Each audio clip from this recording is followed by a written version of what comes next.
Hello everybody, it's Dave Korody here from Legacy Financial.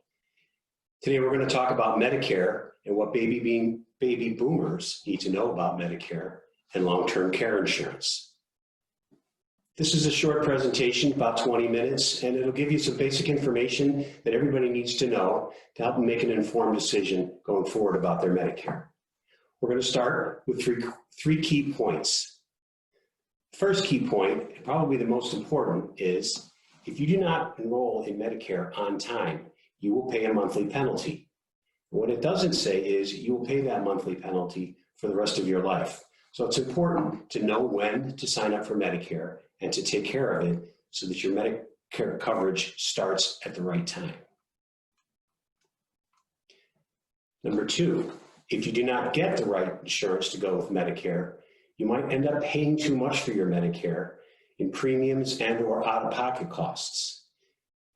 You want to look at your Medicare long-term as a lifetime amount of money set aside to help pay for your health care.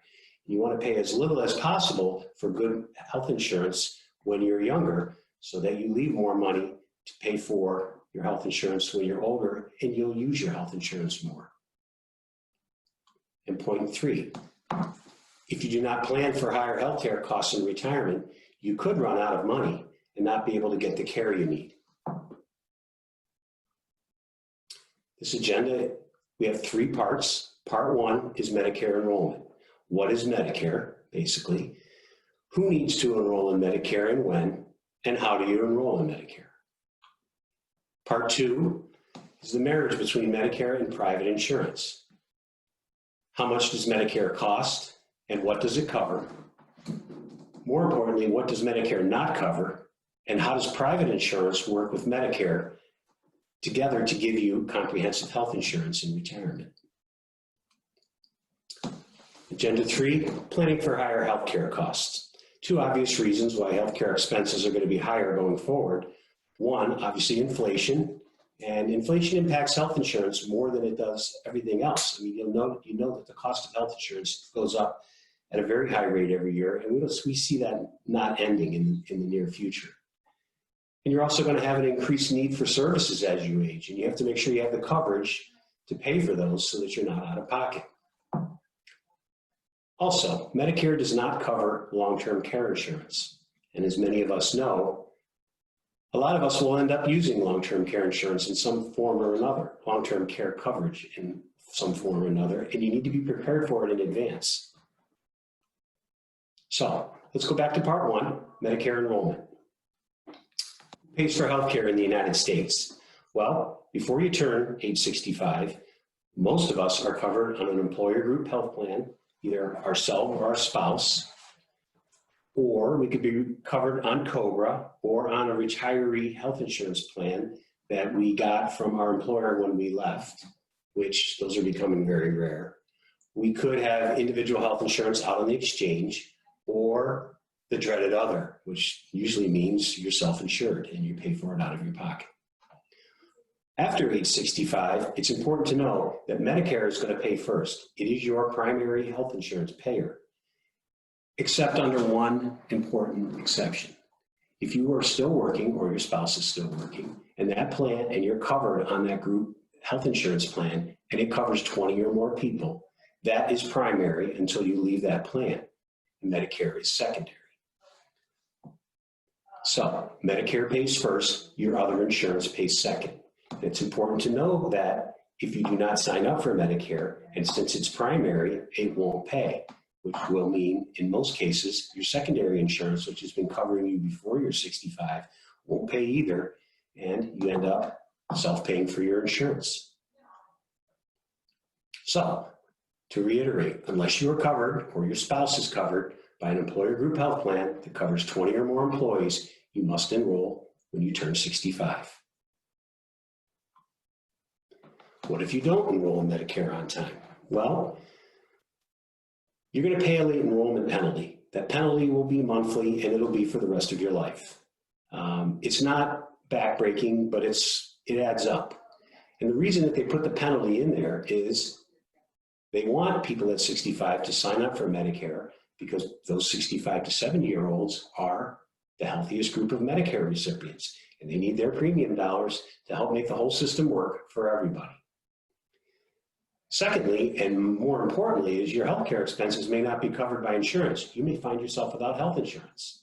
And if you have an event where you need to use health insurance, you're going to be self-paying. Thirdly, and this applies less in New York than other places, your private insurance options may be limited. You have a window of time when you become eligible for Medicare when you can sign up for the plan of your choice. And some of those options go away if you wait. What is Medicare? It's the National Health Insurance Program for people over 65. It's administered by my boss, CMS, Centers for Medicare and Medicaid Services. And enrollment is handled through the Social Security Administration. Who is eligible? Everyone in every United States citizen over the age of 65 and legal residents who have lived in the U.S. continually for at least 5 years. Some people under 65 are eligible for Social Security, who are eligible for Social Security disability. So if you're on Social Security disability for 24 months, after that you're automatically enrolled in Medicare, even if you're not 65. Here are the 4 parts of Medicare. They should be familiar to most of us. You have Part A, which is your hospital insurance, and it's very good hospital insurance. You have Part B, which is medical insurance, otherwise known as doctors and procedures. You have Part C, which is Medicare Advantage, which is similar to the plans that we have when we're working, group health plans. They cover all of Part A, Part B, and usually your drug plan. And then there's Part D, Medicare prescription drug coverage. If you look at the bottom of this slide, you'll see over on the left, Part A and Part B are provided by Medicare. Part C and Part D, you have to go out and actively purchase these plans yourself. They're provided by private insurance and they contract with Medicare, which leads to the point, Medicare does not cover prescription drugs. You have to go out and proactively buy a plan to cover you for your prescription drugs. We'll break these down individually in the coming up slides. This is a very important slide. It's 2 columns, left and right, and it's the 2 options you have for how you're going to get your health insurance in retirement. On the left is original Medicare. Part A, your hospital insurance. Part B, your doctors and procedures. Part D, your standalone prescription drug plan. And a Medigap plan, which is exactly what it says. It fills the gaps in Part A and Part B. We'll go through the gaps, and they're huge gaps. And we'll go through them in an upcoming slide so you can see what they are. But the Medigap plan, basically what it does is it is the private portion of this column that turns Part A, Part B, and Part D into comprehensive coverage. Your other option is one most of us are familiar with. It's Part C. It's a Medicare Advantage plan. It's very similar to the group health insurance plans we have when we're working. It encompasses all of Part A and Part B, and usually includes Part D prescription drug coverage. There are different forms of it. There's HMOs and PPOs and POS plans, similar to what you were offered when you were working and had employer-based coverage. And it is subsidized by the federal government. So the health insurance plan that administers your plan, if that's the plan, the type of insurance you choose, is paid by the federal government to provide you your Part A, Part B, plus your premium and your co-pays and your co-insurance, and you have comprehensive insurance. This is an easy slide. How do you enroll in Medicare? Well, if you're already receiving Social Security when you turn 65, Medicare Part A and B will be automatic. Most people take Part A because it's hospitalization coverage, and if you've worked 40 quarters in your career, Part A hospitalization coverage is free. Part B, as you can see on the slide, says you can decline it if you don't want Part B. So if you or your spouse are still employed and you're on that group health insurance plan, you can decline Part B, and defer it because you have to pay a premium for it. And if you did take it, it would be redundant. Enrolling in Medicare coverage starts on the 1st of the month you turn 65. So if you were born on February 15th, your coverage will start on February 1st. The only difference and the only thing to be aware of with that is if you were born on the 1st of a month, February 1st, your coverage goes back and starts on January 1st. Other than that, it starts on the 1st of the month you turn 65. Remember, Part C and D are not automatic. You have to go out and shop and choose a private insurance company, and you have to proactively enroll. If you are not receiving Social Security when you turn 65, you must sign up with the Social Security Administration. I recommend you do that online. The initial enrollment period is, if you're not covered by a group plan at age 65, is a 7-month period, and we'll go through that. There is a special enrollment period if you are covered by a group plan at 65 and you plan to continue to work, or your spouse plans to continue to work past age 65. And then there's the general enrollment period. This is a period early in the year, January till March, when you can sign up for Medicare because you missed your enrollment period, and you're going to pay a penalty, and then your coverage will start on July 1st.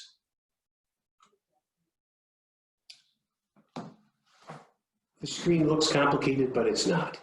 So if you're not automatically enrolled, you have a 7-month window to enroll that wraps around the month you turn 65. You have the 3 months before, the month of your birthday, and the 3 months after. You'll notice at the top it says on the left, no delay, and then in red it says delayed. Ideally, you're going to choose your Medicare, make your Medicare choice, sign up in the 3 months before the month you turn 65, so on the 1st of the month that you turn 65, your plan is already there, it's started, and you have no gap in coverage. You'll see below where it says, sign up early to avoid a delay in getting coverage for your Part B services. You must sign up during the first 3 months before you turn 65. Now, you're welcome to sign up after that without penalty the 3 months after you turn 65, but your start date for coverage is going to be delayed, and you won't have insurance during those. You very likely will not have insurance during those 3 months. So, remember, Part A is hospital coverage. Who signs up for Part A during the initial enrollment period? Almost everybody who turns 65. If you're going to continue to work, or your spouse is going to continue to work, check with the benefits administrator. If you're covered by that large group plan covering 20 or more employees, you'll probably be advised to go ahead and enroll in Part A, and it'll give you potentially enhanced hospitalization coverage that's currently offered on your employer plan. And the second point is important. However, do not sign up for Part A if the employer plan is a high deductible plan paired with a health savings account. That's if you want to keep contributing to the HSA. HSA contributions have to stop once you enroll in Medicare.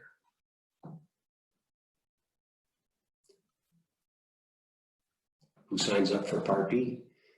People who are not covered by a comprehensive employer-sponsored health plan that covers 20 or more employees. That phrase gets used often. You'll see it a lot. So if you turn 65 and you're not covered one of those plans, if you're, for instance, not working, if you're self-employed, if you're on COBRA to bridge you from your job and your health insurance from that job to retirement, if you happen to be employed by a company with 20 or fewer employees, if you're receiving your health care as part of a separation package, you have retiree health benefits, remember those will become secondary. Or if you're employed by a company whose health plan is less comprehensive than Medicare. And that is not as unlikely as you think. It's something you want to consider because Medicare is, well, as far as healthcare goes, it's reasonable and it can be very comprehensive. Who signs up for Part D? Part D, remember, is your drug plan. During the initial enrollment period, people who have signed up for Part A and Part B and want prescription drug coverage now or anytime in the future. You must sign up when you're first eligible, or it also carries a late enrollment penalty, unless, of course, you're covered on a drug plan, at least as comprehensive as Medicare, called creditable coverage. So if you have perhaps VA coverage, that's creditable. It's at least as good as what you could buy from Medicare, and you can have that without penalty and substitute it for going out and buying a Part D drug plan. There are two options for Part D. If you go the Medigap route with original Medicare, you'll get a standalone prescription drug plan. If you have a Medicare Advantage plan, most of those include drug coverage. There are Medicare Advantage plans that do not include drug coverage, but those Medicare Advantage plans are designed for people who have drug plans through TROOP or through the VA, and they don't need to have redundant coverage. Special enrollment period. This is for people who did not sign up for Part B and Part D during their initial enrollment period because they were covered as a worker or a spouse on a current plan that covers 20 or more people. So you leave that plan and you open up a special enrollment period for Part B. You can sign up anytime before that coverage ends or the 8-month period starting the month that the group coverage ends. So if you know you're leaving your employer-based coverage and you're over age 65, you and your spouse should start shopping 90 days before, find the plan you want and sign up for it so that the day the coverage ends in your Medicare plan, Part B, begins. Same with Part D.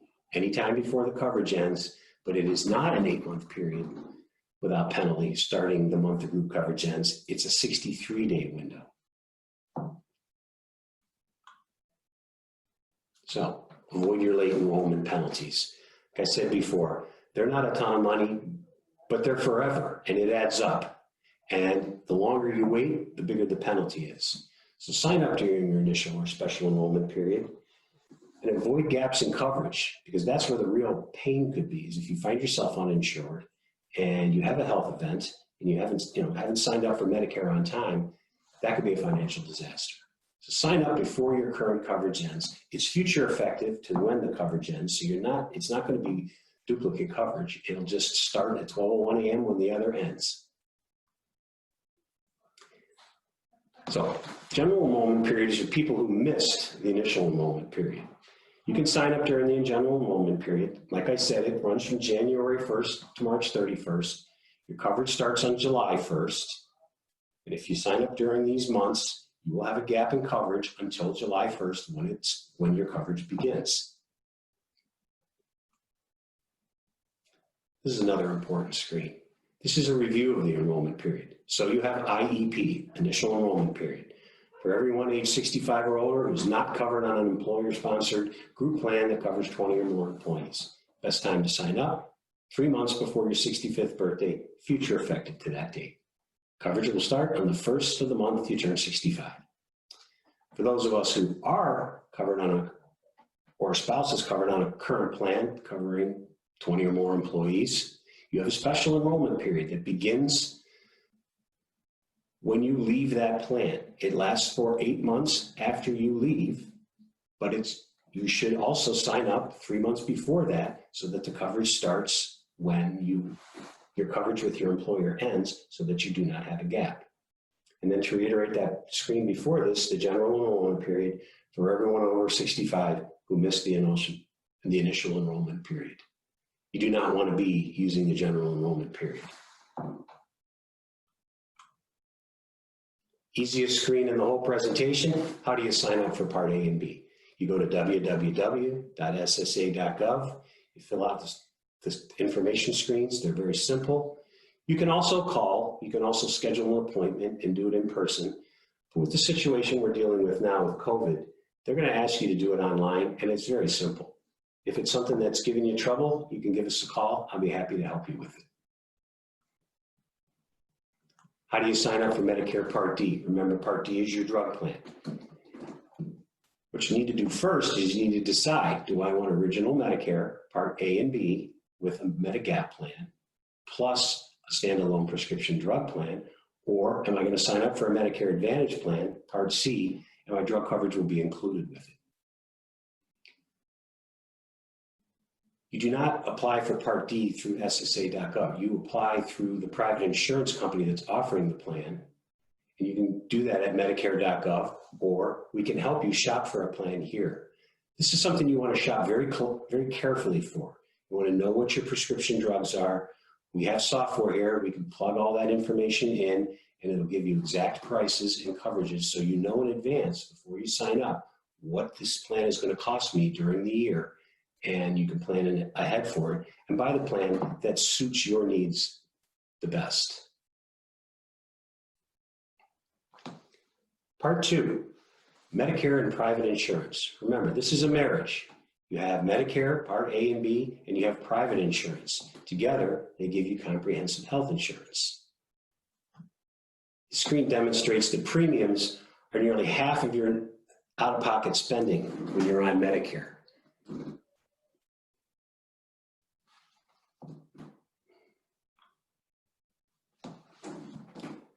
Out-of-pocket costs paid by Medicare beneficiaries, like I said, most of it's or at least half of it is premiums.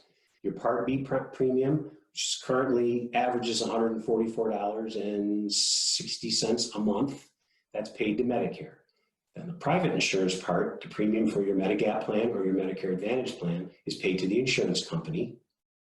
Other out-of-pocket costs are your deductibles, your co-pays, your portion of doctor bills not paid by Medicare, and things you need, services that aren't covered by Medicare. So, monthly premiums. Part A, this gets paid to Medicare. It's zero, like I said before, for yourself and your spouse if either of you have worked 40 quarters, 10 years in your career.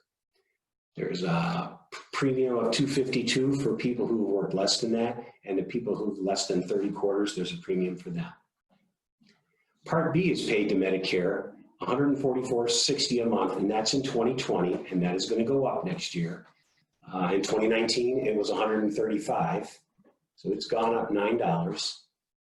It says plus income-related adjustment if applicable, and I have a screen for that coming up that will explain that. So if you're a high earner, you're going to pay more for your Part B potentially than someone who makes an average income. And that's also true with Part D. It has an income-related adjustment. It's also known as IRMA. And the premium for your Part D plan gets paid to the private insurance company, and the premium varies from plan to plan. So once again, you want to shop diligently for your Medicare Advantage, your Medigap plan, and your Part D plan to find the plan that fits your needs the most at a premium that you can afford.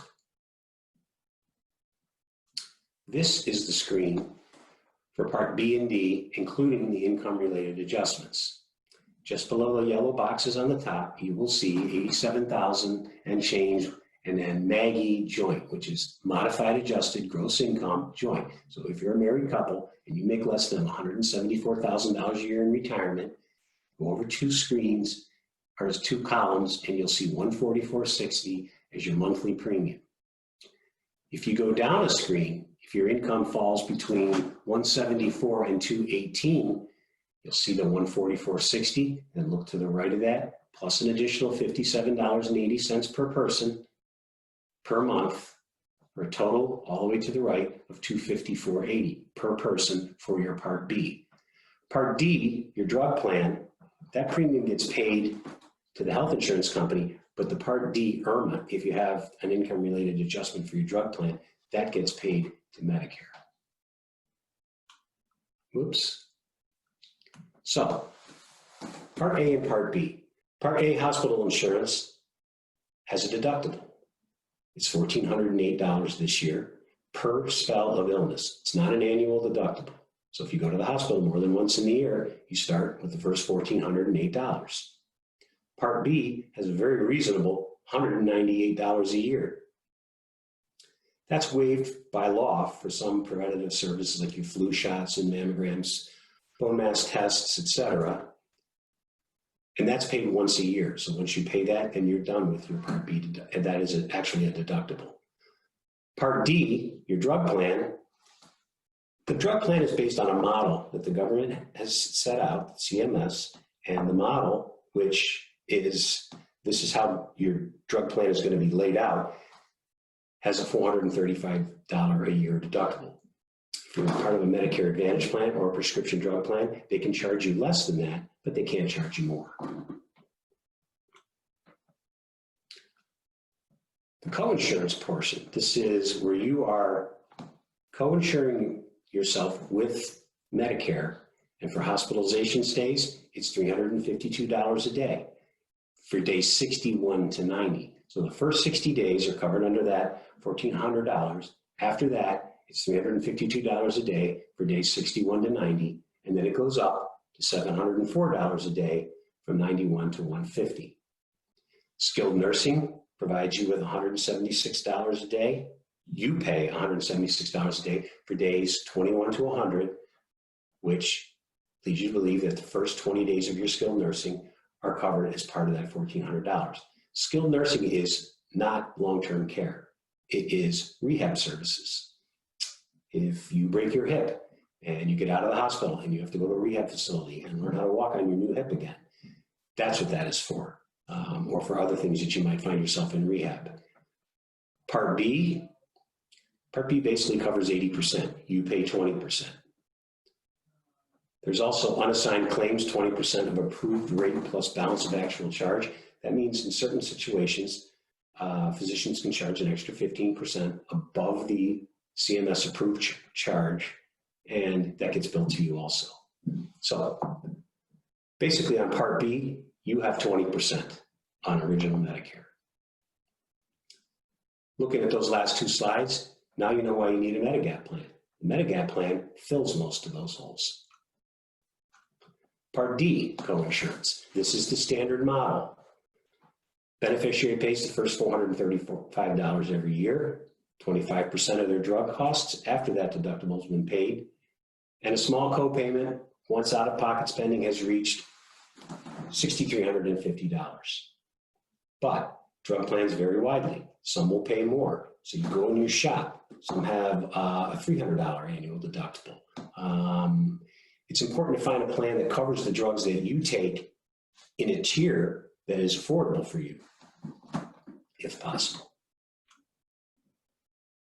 So, Medicare covers 100% of the first 60 days. You have to pay that $1,400. Medical services, doctor visits, outpatient services, they cover 80%, you have 20%. And some of your representative services are covered in full. Flu shots, screenings, etc. This is an important screen. What does Medicare not cover? Original Medicare does not cover long-term care insurance, and that's very important because it's very expensive.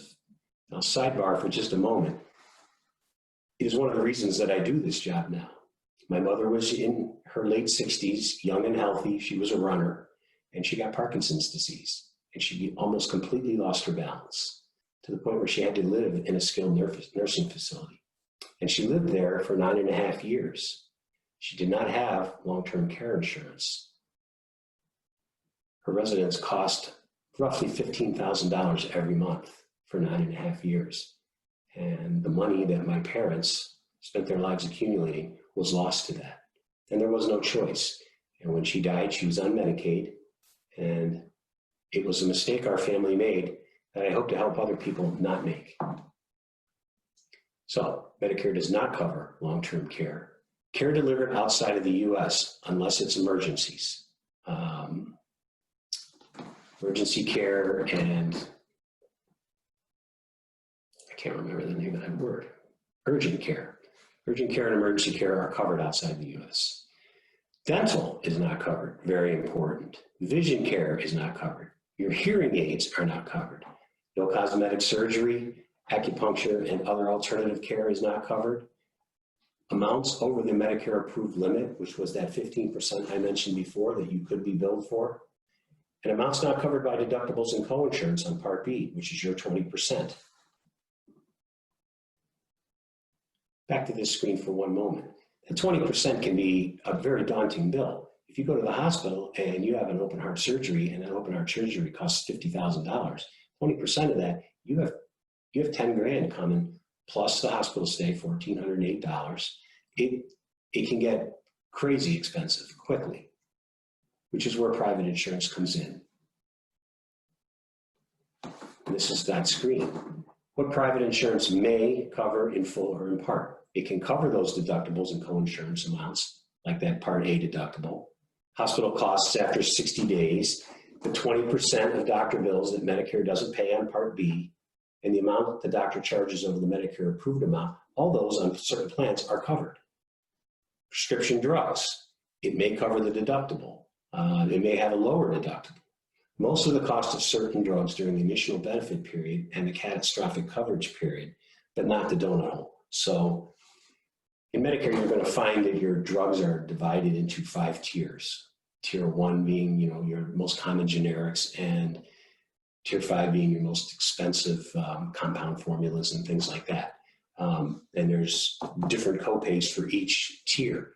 So if you have drugs in different tiers, you want to shop because each plan places those drugs in different tiers to, in some cases, to attract your business, and in some cases because this isn't necessarily the plan for you. You're welcome to choose it, but you'll pay more for that drug if you choose that plan. So Medigap policies, also known as Medicare supplement insurance. This is private health insurance for an individual. Remember, Medicare is an individual policy.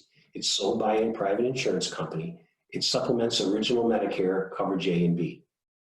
Follows federal state laws that protect you. The federal government sets out what is covered and what isn't covered, and it can't be deviated from. So if you buy a certain plan from one company, it's exactly the same plan as another company. The only difference is that company's reputation and the price. So you need to shop this for price and that company's reputation.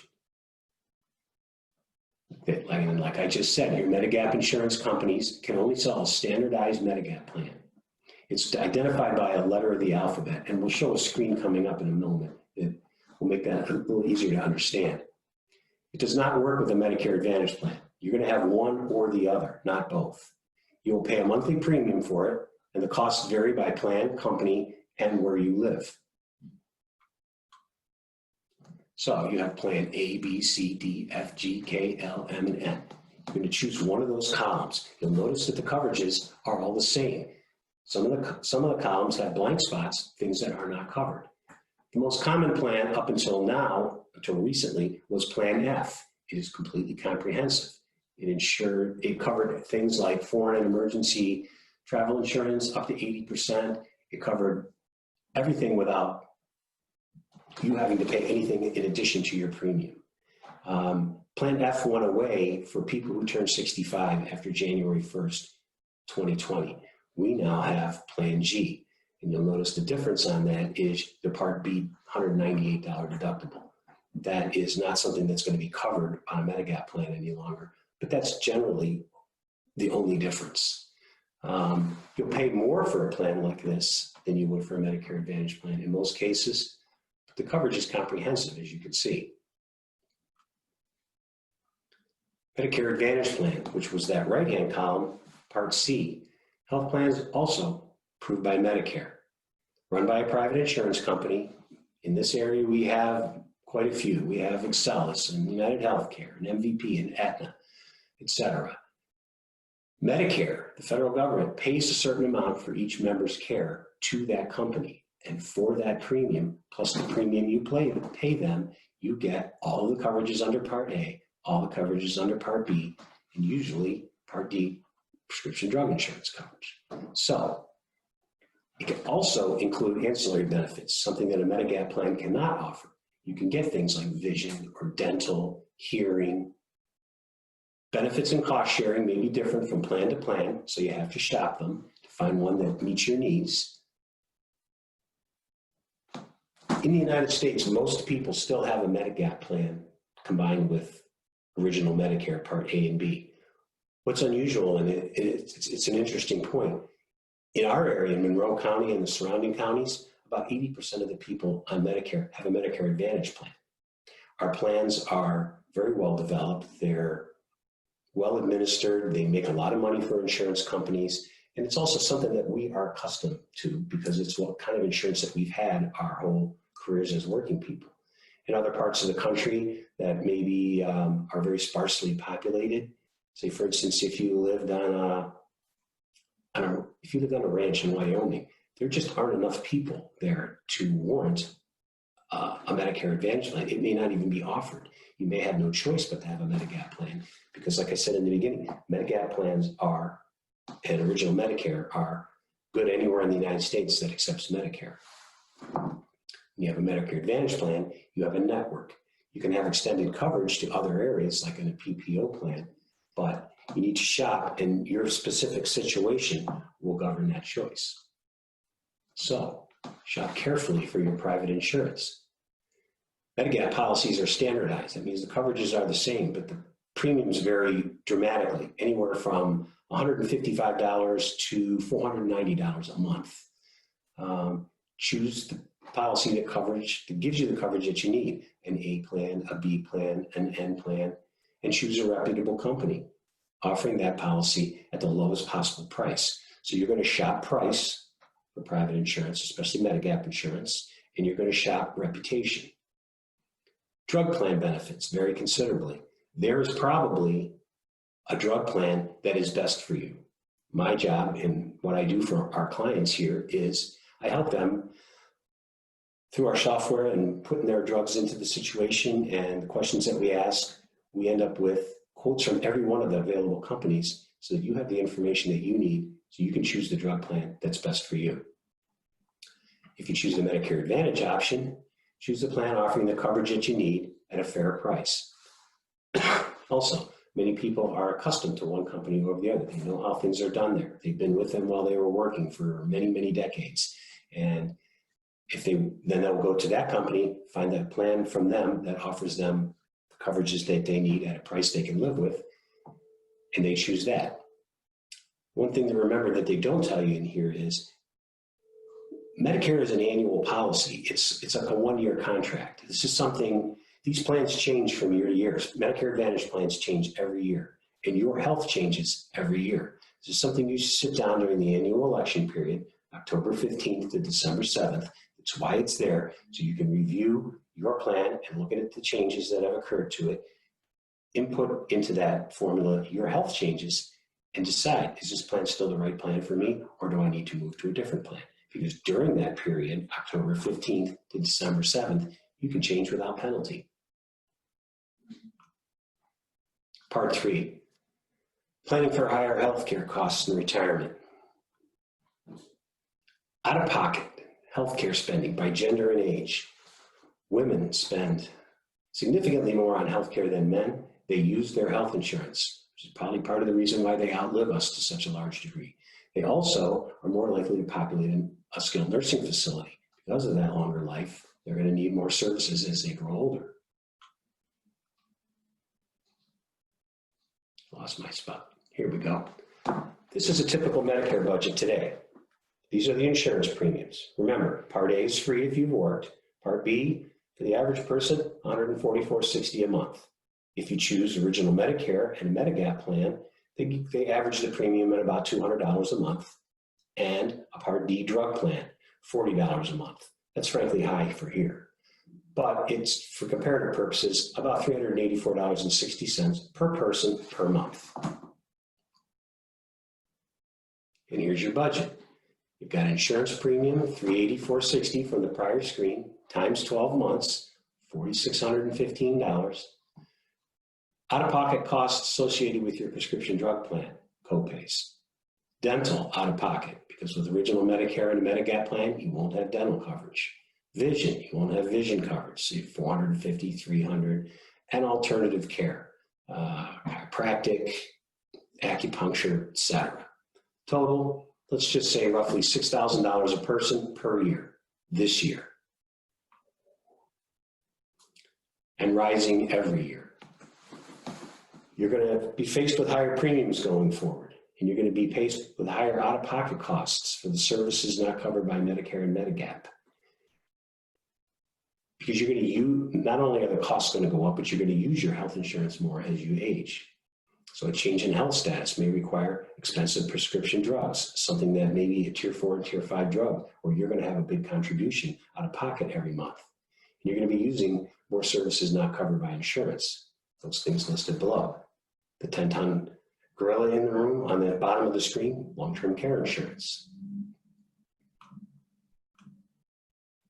So this is something you absolutely have to plan for. These are some reliable estimates of what you'll have to have at the start of retirement, pay for future medical expenses, not including long-term care. Fidelity Investments estimates at about $285,000 for couples. Employee Benefit Research Institute, $144,000 for men, $163,000 for women, or about $300,000 for a couple. You can do your own customized analysis, but everyone's coming in around 285, 300, 325,000. It's something that you're going to need to consider when you start getting ready to retire. So, long-term care, once again, not covered by Medicare or Medigap. Skilled nursing care, no coverage after 100 days, average is 28 days. So skilled nursing is your rehab facility. The average stay is 28 days, the first 20 are covered in full, and then you have a copay that you have to pay as part of the coverage through to 100 days. Also, need to help plan for if you need help with activities of daily living, because there is no coverage for that either. So if you need help with bathing, dressing, shopping, etc. 35% of people over 65 have these activity limitations, and they are very expensive. If you have ambulatory difficulties or cognitive difficulties, if your vision is failing or your hearing, something you may need help with, and those things can be out of pocket. This is a screen. It's a percentage of people over 65 who are reported to have the chronic health conditions by gender. So you can see that the chronic health conditions lean toward women more than men, especially later in life. It's because women outlive us, and men, generally speaking, and they use more health insurance than we do, and which is how they stay healthier. Something men should be looking at. Don't need help now? This is a chart that tells you that maybe that's something that you should look at, because in the future, the age is on the left side of the column going vertically, and the green is people with limitations and activities and how they grow as you age. And you'll see as you longer you live, the more likely you are to where it almost becomes a certainty that you'll need help with these things. IADLs, instrumental activities of daily living. Shopping, preparing food, housework and chores, traveling, using the phone and responding to emergencies. That's level 1, that's in-home. Custodial care. This is someone who needs help with daily activities of living like eating, bathing, dressing, toileting, transferring, maintaining continence. Level 3, this was my mother. She needed 24-hour supervision. Someone had to have eyes on her almost all the time. It's ordered by a physician. It's for her disease management, and it could be for yours. And it includes some form of rehabilitation to help you get and maintain as much of your former life as you have while you're in a skilled nursing facility. This screen is basically designed to tell you how much does long-term care cost today. And frankly, it's not accurate.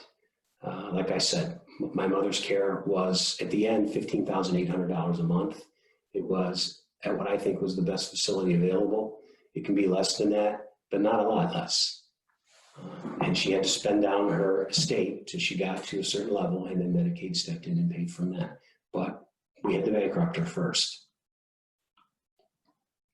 So why plan for long-term care? Spare family members the burden of caring for you. Avoid having to spend down assets and be able to direct your own care and obtain the kind of quality care that you want. Be in charge of your own life. 3 reminders. Please enroll in Medicare on time, 90 days before you turn 65. If you need help, I'm here. It's my job. I look forward to speaking to you. Shop carefully for private insurance to go with Medicare. That's my job, to help you find the best private insurance at a price you can afford to go with Medicare. Please make a plan. Have a plan for higher healthcare costs in retirement, because that's what's going to happen. It's going to cost more and more as you get older, and it'll become a greater and greater burden. And that's it. We're all done. Thanks for your time today. I look forward to talking to you.